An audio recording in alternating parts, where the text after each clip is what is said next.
আজকে সকালে ইয়ঞ্জুন যখন ক্যাফেতে ছিল তখন কাই এসে তাকে হুমকি দিয়ে গেছে।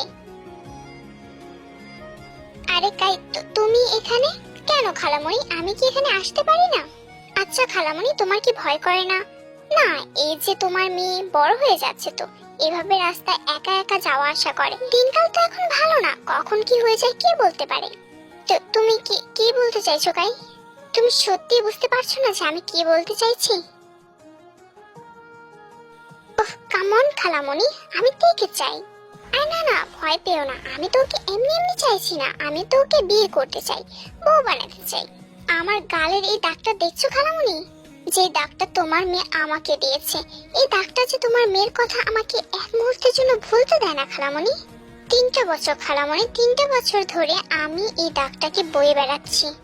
কাই তে তখন ছোট ছিল, না বুঝে ভুল করে ফেলেছে। তুমি তুমি প্লিজ ওকে ছেড়ে দাও। এটাকে ভুল বলে না খালামণি, এটাকে অন্যায় বলে, আর অন্যায় করলে তো শাস্তি পেতেই হবে। আরে আমি তো শুধুমাত্র ওকে একটা কিস করতে চেয়েছিলাম, কিন্তু ও কি করলো? আমাকে ধাক্কা দিয়ে সিঁড়ি থেকে ফেলে দিল। আর কি বলছিলে ও ছোট ছিল? হ্যাঁ ছোট ছিল, তাই তো এতদিন আমি অপেক্ষা করেছি, কিন্তু অনেক হয়েছে, এখন তো আর ও ছোট নেই, এখন আমি ওকে চাই।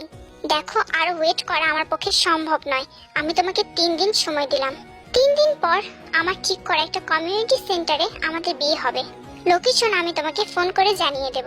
কাই আমার কথাটা একদম না, ভুলেও না। আমার কথা নড়চড় হবে না, যদি হয় তাহলে সেটা তোমাদের জন্য খুবই খারাপ হবে। পরের দিন সকালবেলাতে ব্রেকফাস্ট না করে কলেজের উদ্দেশ্যে বেরিয়ে পড়ে এবং এসে সে জিমিনকে খুঁজতে থাকে। কাই আর তার বিয়ের ব্যাপারে সে জিমিনকে বলতে চায়। আরে তুই এসেছিস, আমি তো ভাবলাম তুই আজকে আসবি না, তোর লেট হলো কেন আজকে? জিমিন, আমার তোর সাথে কিছু কথা আছে। আরে তোর কথা পরে শুনবো, তোর জন্য আমার কাছে একটা সারপ্রাইজ আছে। মায়ের কথাতে তো আমি আগে থেকে সারপ্রাইজ হয়ে আছি, এখন জিমিনও আমাকে সারপ্রাইজ দেবে। বাহ! তোর ভাবনার মাঝে জিমিন তোর হাত ধরে কিছুটা দূরে নিয়ে যায়। জাঙ্কুক, এদিকে আসো তো। এই কি, তুই ওনাকে কেন রাখছিস এখানে? জাঙ্কুক ওদের কাছে আসতে জিমিন জাঙ্কুককে ইশারা করে বলে, পরিচয় করিয়ে দিই, এ হলো তোর হবু দুলা ভাই জিয়ন জাঙ্কুক, আর জাঙ্কুক এ হলো তোমার একমাত্র শালিকা তেইয়ং। আমরা সবাই আদর করে ওকে তে বলে ডাকি। কথাটা শুনে তোর মাথায় যেন আকাশ ভেঙে পড়লো। সে ঠিক শুনেছে তো নাকি ভুল কিছু শুনে ফেলেছে? তে, কি করছিসটা কি? হবু দুলা ভাইকে সালাম দিবি না? জিমিনের কথাতে তে ধ্যান ভাঙে। আসসালামু আলাইকুম ভাইয়া।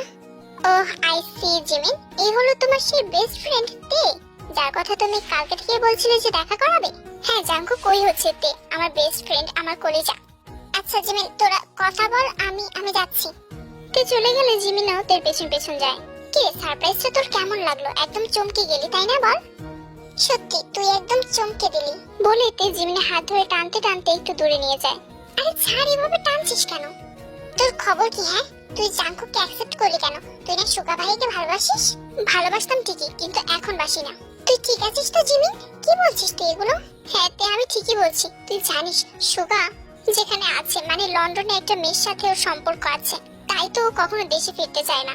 আমি তো এখন সবকিছু বুঝতেই পারছি। কি, সুগা ভাইয়ের আরেকটা গার্লফ্রেন্ড আছে? হ্যাঁ, তাই তো আমি ওর সাথে ব্রেকআপ করে ফেলেছি। এখন তুই বল, যে আমাকে ধোঁকা দিয়েছে তার জন্য কি আমার সারা জীবন কষ্ট পাওয়া উচিত, নাকি নতুন করে অন্য একজনের কাছ থেকে ভালোবাসা খুঁজে নেওয়া উচিত? কথাগুলো শুনে তে কি বলবে বুঝতে পারছে না। সেই মুহূর্তে জিমিনকে কি করে বলবে যে সে জাঙ্কুককে ভালোবাসে? আর বলে বা লাভ কি? জাঙ্কুক তো আর তাকে ভালোবাসে না, সে তো জিমিনকে ভালোবাসে। কি হলো তে, তুই কি ভাবছিস? আচ্ছা তুই যদি বলিস তাহলে আমি জাঙ্কুকের সাথে এক্ষুনি গিয়ে ব্রেকআপ করে ফেলবো। তাতে হয়তো আমার অনেক কষ্ট হবে, আমি হয়তো ডিপ্রেশনে চলে যাব, সারাক্ষণ হয়তো সুগার কথা আমার মনে পড়বে। আরে না না জিমিন, তুই একদম ঠিক কাজ করেছিস, আর জাঙ্কুক তো তোকেই ভালোবাসে। আর তুই নিশ্চিন্ত থাক, আমি শিওর যে জাঙ্কুক সুগা ভাইয়ের মতো হবে না। থ্যাংক ইউ রে দোস্ত, আমি জানতাম যে তুই সব সময় আমাকে সাপোর্ট করবি। কি বোকা রে তুই তে, নিজের পায়ে নিজেই কুড়াল মারলি। ওদের এসব কথার মাঝে তেরা জিমিনকে কায়ের ব্যাপারে কিছুই বলা হলো না। হ্যালো জাঙ্কুক, কেমন আছিস? এতক্ষণ ভালো থাকলেও তোর ফোনটা পেয়ে অনেক খারাপ আছে এখন। কি বললি?